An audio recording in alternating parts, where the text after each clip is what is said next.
Alright, so we're back in the world of Crimson Desert, and today guys, we're going to be talking about Abyss Cores. So I'm sure a lot of you have been actively using a lot of Abyss Cores, experimenting and trying to see which ones are the best useful ones. A lot of them will use stamina, a lot of them use spirit, and some of them are just not as great as they should be or could be.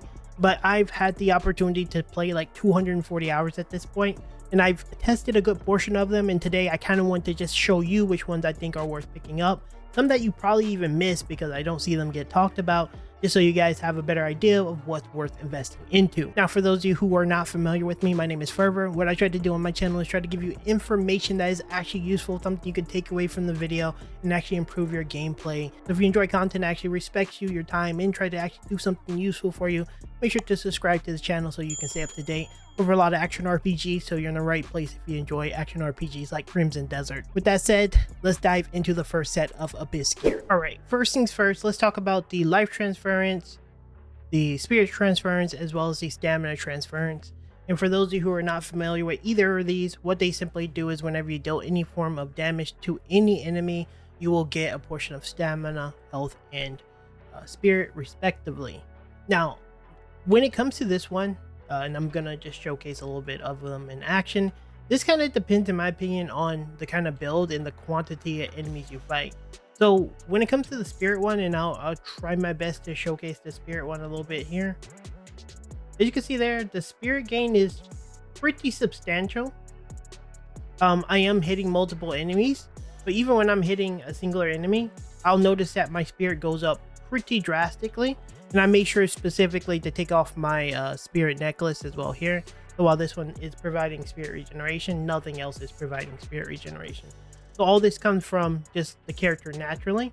And as you can see there, it's not a ton, but as far as sustain wise, my spirit goes up drastically. And obviously when we're spinning on top of enemies, it is super good. Now I've seen some people say that this doesn't do much of anything, but in my testing, this is a pretty significant amount of spirit.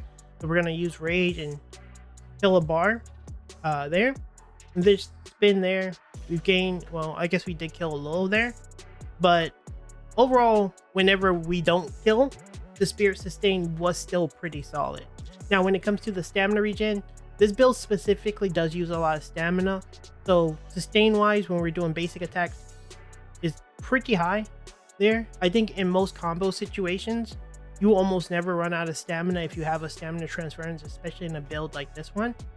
Even when I start spinning, doing the spin to win, you know, this is a stamina eating skill, by the way, and we can spin quite a bit. And I know we're hitting multiple enemies, but even then, that's a pretty stamina heavy skill.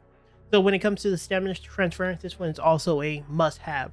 Now things get a little bit more, how do I put it, less valuable when we talk about the heal one. So as you can see here, when we're fighting one enemy, the heal's okay, and that's because the heal transference specifically has a flat amount rather than based on your damage. If it was based on your damage, this would be a much better one, and so I would put this one like a little bit lower than the other two. The way you make this one really good is if you have multiple. So if I was to put these two in there, you would see a substantial amount of sustain. You'll be able to sustain most builds when you're playing it with these two. So when it comes to the transference based ones, spirit is easily the best in my personal opinion. Stamina is probably pretty competitive and close, arguably better, and then the health one would be probably the least valuable one. So that's my personal thoughts. They're still all really good in their own use case, but you're going to need to build around them a little bit more to make them way more valuable. All right, next let's talk about your turning slash related ones, and I only have 3 that is typically associated with turning slash that I think are actually pretty good. So let's talk about those. So first off, while this one isn't necessarily like built towards using that input, it is momentum. Turning slash damage increased by 35%. Obviously it goes without saying, if you are playing a turning slash focused build, you should always have momentum.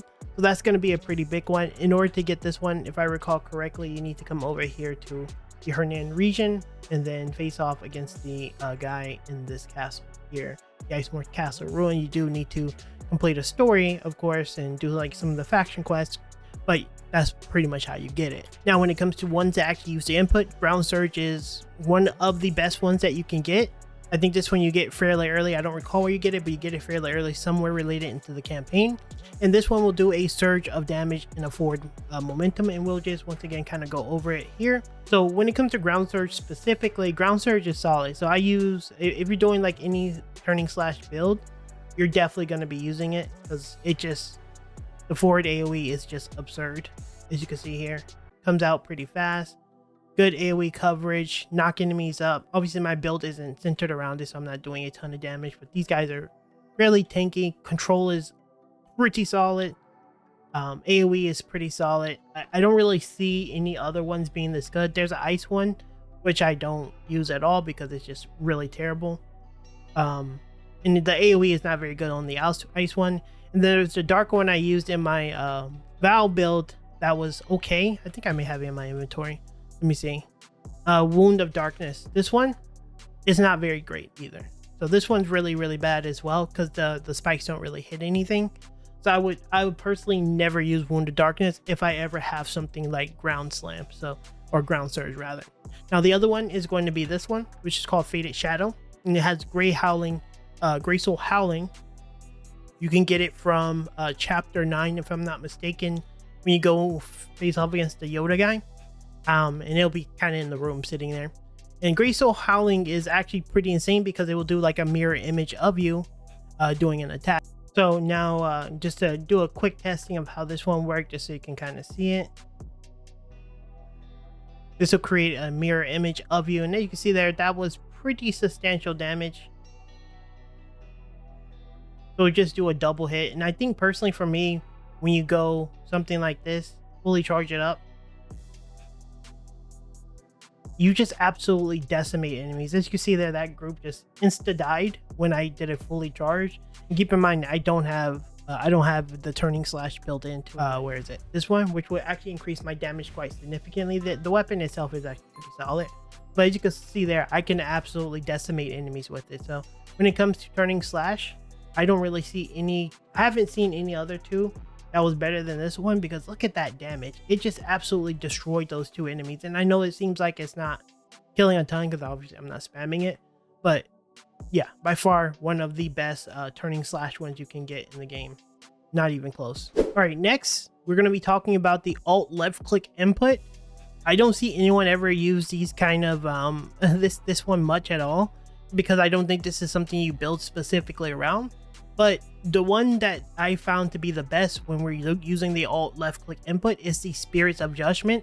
And for those who don't use this input much of it at all, whenever you do it, you just do a backwards roll attack, and this will thereafter summon a guard that does a slam, right? So this one is really good for those who are wanting to disengage from a fight and just, you know, roll back that way and do it. This one is by far the best. Not that I think these are the best cores in the world, because there's other things you can do, but when you're going against crowds like this or bosses like this, this can really help you out. So you're disengaging, which is already a good thing. Like when you have a disengage in any skill setup, is always nice for spacing and things like that. But the fact that you get some pretty substantial damage out of it, control out of it, and AoE out of it is actually pretty solid. So in my opinion, if you are someone who actually takes advantage of all your tools as a player, Spirit Judgment is by far one of the best, because it's just it's a free disengage with good damage, you know. So all right, next, another Abyss core. While it doesn't necessarily have a function tied to it, is Infinite Arrows. I mean, it does have a function tied to it. It makes it so that it doesn't consume any form of arrows, and once you get it to 100%, like you see currently on my bow, this one makes it very good for certain setups, especially when we talk about things like explosive arrow. So if you're a regular watcher of the channel, you know we already have an explosive arrow build. And just quickly to go over it, because I know there are some range enjoyers in the game, you know, explosive arrow is just such a great thing together, especially when you have unlimited arrows, and it just absolutely mops up any enemies in the entire game. It's actually not a contest. So I think it goes without saying that Infinite Arrows is one of, if not the best, some of the best Abyss cores in the game that you should probably consider getting. But again, not everyone is interested in like this range playstyle. I know some people would prefer more of a melee playstyle approach to the game, but yeah, it definitely goes without saying, because this one is just fundamentally one of the best. It's just super good for every situation. I've defeated just short of every boss in the game with an infinite arrow explosive build. All right, next let's talk about the shift left click input, and this is another input I don't really see people really talk about, and I think a big portion of that has to do with the fact that it's not as good on Cliff and is significantly better on Unka, and people don't play Unka. But still, I think when we talk about the shift left click Abyss gears, they're all generally pretty damn solid. The worst one of the three would be Dark Crescent, but still pretty valuable, and that's kind of why I'm going to swap to Unka and kind of showcase it, because his shift left click is his spin to win. So we're going to swap some weapons really quick here to another axe, and so I just kind of want to show it in its own entirety. So when you press shift left click on him, it'll shoot out these projectiles that will home, as you can see there, and it's pretty good. Now where the problem comes in when we talk about these is the stamina cost, especially when it's on Nunca. I don't have stamina transference in there because I kind of took it out for the point of the video, but naturally I would have stamina transference on here and it would work pretty okay. But even in its current state, it's pretty good. Like, you're going to get some decent explosion AoEs around you, and it really adds up when you're facing off against enemies and when you're spinning to win. On Cliff, it's a lot slower. You don't get as many to come out, but it's still pretty solid when you actually can get them to land and like hit enemies. So this one is the worst of the three in my opinion, but still a pretty solid option. And where things get a lot better is whenever you have Ancient Retribution, for example. And this one is a very, very solid one. Ancient Retribution can be dropped from, I'll show it on the map here. Ancient Retribution can be dropped from this guy over here in the Spire of Ringing Truth. He drops this spell on your head constantly. You should have been very familiar with it if you interacted with him. And Ancient Retribution will drop it on top of you as you spin, for example. So once again, disregarding the stamina, it will drop these orbs constantly, and it is a pretty significant damage increase. Now on Cliff, again, it's not as good, but it's still pretty solid. So I would say this one is maybe the best of the three, because you get so much extra AoE damage out of it, and it just shotguns enemies really well. And if you can like stand in front of a boss or something and you spin on top of them, you end up doing a pretty substantial amount of damage. So all in all, probably one of the more slept on Abyss artifacts. I mean, one of the best gears, and it is super good for AoE. It's good for a single target. It's a really solid one. The final and last one is Hound's Claw, and this one is also pretty damn solid in my opinion. It actually synergizes really well as well. So as you can see here, when we're doing Hounds of Retribution, this one is, I don't know, this one is close to being the best in my opinion, because when we do the spin to win, you just basically get a secondary spin on top of it. Again, the biggest hindrance for a build like this is going to be stamina, so you would need stamina transference. But as you can see here, the extra multiple ticks of it is pretty insane, and you end up actually just doing a ton of extra damage, very similar to that other skill that kind of does an echo, the shift right click one. If you want to actually get Hound Claws or whatever the hell it's called, you're gonna do the Hernandian Parish quest, and you're gonna face off against is it this guy? I think it was this guy here, Reliquary of Saint Sienna. This area is super weak. This is like an Act 1 area, so you can objectively have one of the best Abyss gears early on in the game by just doing this quest line. Super easy.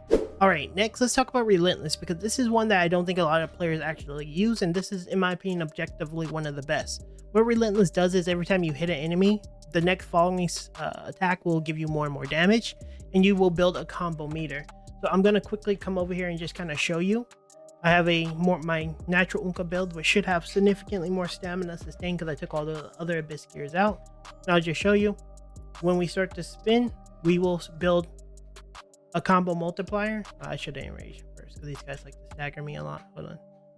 Let's enrage.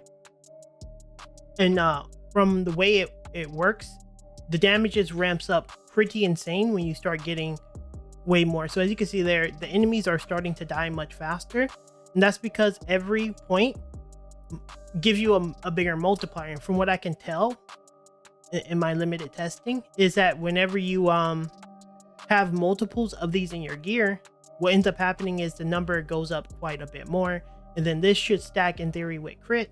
And that's why you'll see like this build going from doing pretty solid damage to basically melting these enemies really fast. And that's because of this combo multiplier system. I think it's really worth it if you are one of those players that are capable of maintaining your combo multiplier really well, and or a build that can sustain it extremely well. So this build, for example, can sustain combo multiplier extremely well because I can hit multiple enemies super fast here. And so what ends up happening is my damage just ramps up so much that I just destroy every enemy as long as I can maintain this multiplier. And that's why these enemies are just starting to melt as I get much higher and higher into my combos. And that enemy just died like in seconds, like a second or two of me spinning. That guy instantly died from a single hit. So consecutive attacks is one of the best. Don't quote me on this, but from what I can tell from my probably not the best testing in the world, is when you have multiples of these, you get multiple instant increases of damage. And then when you have crit and things like that, like I have max crit when I have my necklace and things in, it will do significantly more damage. Off the top of my head, to remember where these are, you can get one here, finishing off this arena quest. Is, I would say, medium difficulty. There is also another one here in Delicia, right here. There's a little hidden waterfall here, cave. You go in and you'll get it. And then the final one, I believe it was somewhere in this area. I have a video linked down in the description that go over all three of these locations, so you can find it, but I'm pretty sure it was in here in this area, like in a cellar or something. But either way, definitely one you should pick up, especially if you're somewhat good at comboing and stuff. All right, finally, let's talk about one that I'm almost certain no one has ever talked about in a YouTube video, and that is Parting Gift. Now, what Parting Gift does is whenever you do your left alt after you've been hit, you basically turn your defense and your evasion into an offensive skill. Now, and I'll kind of come over here and show you it in action. So let's say I'm playing a ranger build, for example, and someone hits me, or it doesn't have to be a ranger build, right? I will drop bombs like that, as you can see there. So get hit, and you just drop bombs that will deal damage to enemies. And this, the reason why I find this to be good is because it makes your defense go way further, because you already took a hit, right? So you're already punished, but at the least you're getting some benefit out of it, right? So hit, and then you just get a nice little AoE benefit. The other thing I really like about Parting Gift is the fact that whenever you're fighting, let's say those big golem like enemies or anything like that, those guys are really hard to move, but the big guys, they will actually fall when you get hit, when they get hit by your Parting Gift. So this is, I think that can hurt you too, so I would be a little bit mindful of that. But as you can see there, I took a hit which should have punished me, but I got out of place. I already used my magic, my spirit, to kind of save myself, and I got rewarded for it. I think when we talk about from a balance perspective, being rewarded for being hit is a really good mechanic in my opinion, because generally when you get hit in a game, you should be punished for it. But in this instance, for being hit, I actually got a benefit for it, and I think that's super powerful. And then I got control out of it, which is something that's pretty rare. Now, if you want to actually get this skill, you need to come to Nemesis Demise and complete the mission called Name Written in Blood, and you will get these boots here that will have it. This one is quite a pain because you have to do a lot of extra convoluted stuff. But basically, you need to make sure you do the Legendary Wolf. And if you don't unlock Legendary Wolf, you need to do this one. Hernandian Parish of Solomon, in order to trigger that one, which will trigger this one. Do the Legendary Wolf, and then you need to do a quest in town that makes it so you capture a guy named Dante. So you need to pick up his poster, and once you bring him in, this will trigger this quest. and then you can do this quest line. If you need any help for finding these quests, anything I've said in this video, just leave it down in the comment section. I will answer it. It would just take too long in a video to explain all this nonsense because it's so convoluted. Anyway guys, that's going to be pretty much it for this video. Let me know down in the comments if there is any abyss gears I may have missed. I feel like I've been pretty thorough, at least when it comes to the ones that aren't talked about much, and these are the ones that are very outstanding to me that really do make a difference, especially when you have builds tailored around them. So yeah, I really like these. Either way, if you are someone who enjoy action RPGs and informal content like this, make sure to show your support by subscribing to the channel. We're still trying to reach our hefty goal of 50k subs by the end of the year. And since I already cover action RPGs, and games you very likely are going to be playing for here and out, you'll be in the right place anyway, so it's a win-win for both of us. As always guys, my name is Fervor. I do appreciate you all stopping by and checking out the channel. And yeah, I'll see you in the next video very soon.